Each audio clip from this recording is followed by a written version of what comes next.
राधे राधे दोस्तों, हमारे चैनल में आप सभी का स्वागत है। जय जगन्नाथ प्रभु। जय जगन्नाथ प्रभु। दोस्तों, जगन्नाथ प्रभु ने क्यों चुराया कटहल? चलिए जानते हैं। बहुत ही अद्भुत कथा है, सुनिएगा जरूर। दोस्तों, एक समय रघुदास नाम के भगवान रामचंद्र के एक महान भक्त थे। वह पुरी में जगन्नाथ मंदिर के श्री द्वार के पास एक बड़ी छतरी के नीचे रहते थे। एक बार जब वह भगवान जगन्नाथ के दर्शन करने गए तो उन्होंने जगन्नाथ की वेदी पर राम, लक्ष्मण और सीता को देखा।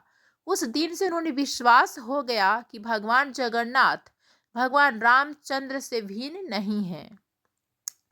एक बार रघु ने भगवान जगन्नाथ के लिए एक अच्छी माला तैयार की और पुजारी को भगवान को चढ़ाने के लिए दी। लेकिन पुजारी इसे नहीं चढ़ाना चाहता था क्योंकि रघु ने केले के पेड़ की छाल से बनी डोरी का इस्तेमाल किया था। उस समय जगन्नाथ के मंदिर में ऐसी चीजों का प्रयोग वर्जित था। रघु को बहुत दुख हुआ क्योंकि माला भगवान जगन्नाथ को नहीं चढ़ाई गई। वह बहुत उदास महसूस करते हुए मंदिर से बाहर चला गया। बाद में दिन में पुजारी शाम की आरती समाप्त कर रहा था। भगवान के शयन करने से पहले पुजारी उन्हें एक विशेष पोशाक पहनाते हैं जिसे बड़ा श्रृंगार वेशा कहा जाता है। भगवान को श्रृंगारित करने के बाद पुजारी ने उनके शरीर को फूलों से सजाना शुरू कर दिया। लेकिन उसे आश्चर्य हुआ कि उसने जो कुछ भी किया भगवान के शरीर पर एक भी फूल नहीं बचा। भगवान किसी भी फूल को स्वीकार नहीं करेंगे। सभी पुजारी यह सोचकर बहुत चिंतित हो गए कि अवश्य ही उन्होंने कोई अपराध किया है। लेकिन यह क्या हो सकता है? उन सभी ने निर्णय लिया कि यह समझने की कोशिश करने के लिए कि उन्होंने क्या अपराध किया है, वे सभी मंदिर में सोएंगे और तब तक उपवास करेंगे जब तक भगवान उनके सपने में आकर उन्हें उनके अपराध के बारे में सूचित नहीं कर देते। निश्चित रूप से उसी रात भगवान जगन्नाथ मुख्य पुजारी के सपने में आए और उनसे कहा, मेरे भक्त रघुदास मेरे लिए एक फूल माला लाए थे। उन्होंने इसे बहुत प्यार और भक्ति के साथ तैयार किया। आपने बाहरी विशेषता देखी, माला को उन्होंने मुझे देने से मना कर दिया। आप देख नहीं सकते कि उन्होंने कितनी अच्छी माला तैयार की। उन्होंने इसे प्रेम और भक्ति से पिरोया था। अब मेरा भक्त मेरी भाव से वंचित होकर अपने घर में माला रखकर पड़ा हुआ है। उसके सामने माला पहनाओ। उसने कुछ भी नहीं खाया और लगातार रो रहा है। वो अभी तक सोया नहीं है। जब तक मेरे भक्त की इच्छा पूरी नहीं हो जाती, मैं आपसे कोई माला स्वीकार नहीं कर सकता और शांति से नहीं सो सकता। परंतु प्रधान पुजारी जाग गया और उसने अन्य पुजारी को सारी बात बताई। तब ये सभी रघुदास के पास गए और अपना अपराध समझाया और उनसे अपनी माला भगवान जगन्नाथ को देने के लिए कहा। यह सुनकर रघुदास बहुत प्रसन्न हुए कि भगवान इतने दयालु हैं कि स्वयं उनकी माला स्वीकार करने की प्रतीक्षा कर रहे हैं। रघुदास बहुत ज्यादा खुश हो जाते हैं। एक बार रघुदास बहुत गंभीर बीमारी से पीड़ित हो गए। उनकी तबीयत इतनी खराब हो गई कि वह बिस्तर से उठ भी नहीं पा रहे थे। उन्हें अपने बिस्तर पे ही मल त्याग करना पड़ रहा था। बहुत बदबू आ रही थी। रघुदास बहुत बीमार होने के कारण खुद की मदद करने में असमर्थ होकर बेहोश हो गए। एक छोटा लड़का रघुदास की सेवा के लिए आ रहा था। उन्होंने अपने शरीर को साफ किया और चंदन लगाया और गंध को दूर करने और कमरे को शुद्ध करने के लिए अच्छी सुगंधित चीजें पेश की। जब रघु को होश आया तो उन्होंने पाया कि वह लड़का स्वयं भगवान जगन्नाथ थे। रघु ने भगवान जगन्नाथ से कहा, मेरे प्रिय भगवान, आप यहाँ क्या कर रहे हैं? मेरी यह निम्न सेवा करके आप मुझे अपराधी बना रहे हैं। मैं आपसे सेवा प्राप्त करके और अधिक पापी बन रहा हूँ। हे भगवान, आप बहुत दयालु हैं। आप ब्रह्मांड के स्वामी हैं। आप सब कुछ करने में सक्षम हैं। यदि आप चाहें तो आप मेरी बीमारी को आसानी से ठीक कर सकते हैं। मुझे ठीक करने के बजाय आप मेरी यह निम्न सेवा क्यों कर रहे हैं? भगवान ने उत्तर दिया, हाँ, मैं तुम्हें आसानी से ठीक कर सकता हूँ, लेकिन मैं चाहता हूँ कि तुम अपने सभी प्रारब्ध कर्मों से मुक्त हो जाओ ताकि तुम इस जीवन के अंत में मेरे निवास पर आ जाओ। तुम्हें यह भी जानना चाहिए कि जैसा कि मेरे भक्तों को मिलता है, मेरी सेवा करने से सुख मिलता है, मुझे भी अपने भक्तों की सेवा करने से सुख मिलता है। मैं सदैव आपकी सेवा करना चाहता हूँ।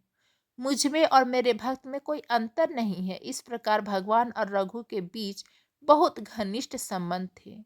रघु बहुत सरल थे और उनका स्वभाव एक छोटे लड़के जैसा था।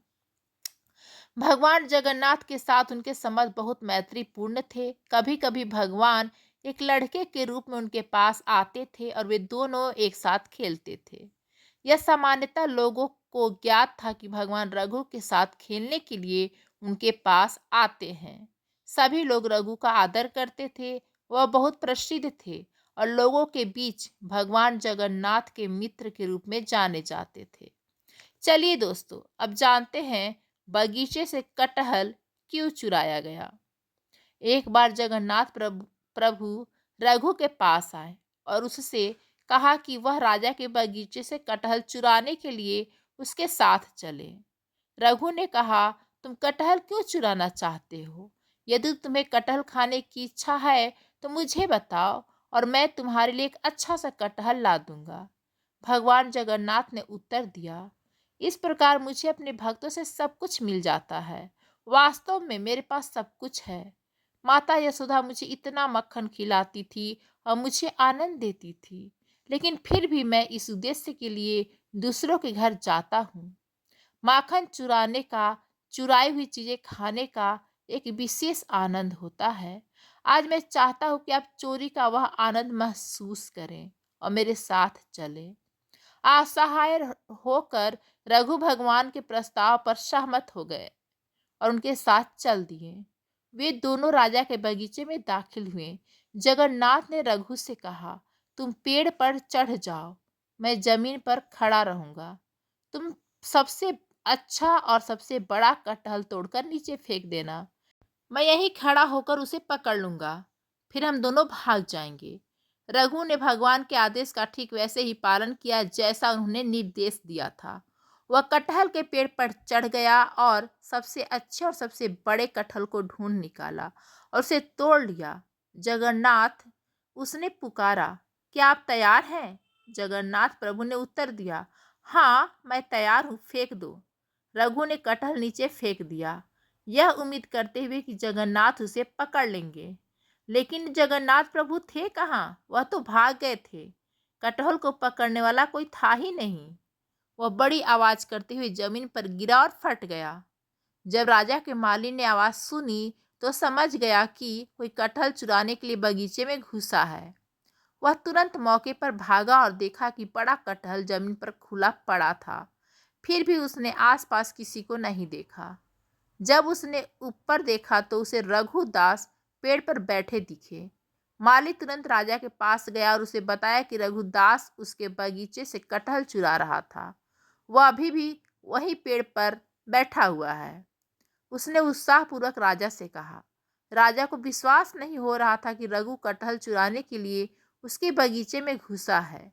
इसलिए राजा ने अपने मंत्रियों को इकट्ठा किया और उस स्थान पर गए जहां माली ने संकेत दिया था। वह रघुदास को पेड़ पर बैठे और कटहल को जमीन पर पड़ा देखकर आश्चर्यचकित रह जाते हैं। राजा के अनुरोध पर रघु पेड़ से नीचे उतर आते हैं। राजा ने रघु से पूछा, मेरे प्रिय प्रभु, यदि तुम कटहल खाना चाहते थे तो आधी रात को मेरे बगीचे में आकर चोरी करने की क्या जरूरत थी? तो मुझे बता देते, मैं तुम्हारे घर कटहल भिजवा देता। रघु ने राजा को पूरी कहानी बताई कि कैसे भगवान जगन्नाथ ने उन्हें धोखा दिया था। भगवान की लीला सुनकर सभी को आनंद आया और सभी हंस पड़े। उन्होंने रघु की महानता की प्रशंसा की। इस प्रकार मित्रता की मुद्रा में रघु भगवान जगन्नाथ के साथ लीलाएं करते थे। तो दोस्तों, ये थी प्रभु जगन्नाथ की कटहल चुराने की कथा और अपने मित्र रघुदास की सेवा करने की कथा। आप सभी को कैसी लगी हमें कमेंट्स करके जरूर बताइएगा। धन्यवाद दोस्तों।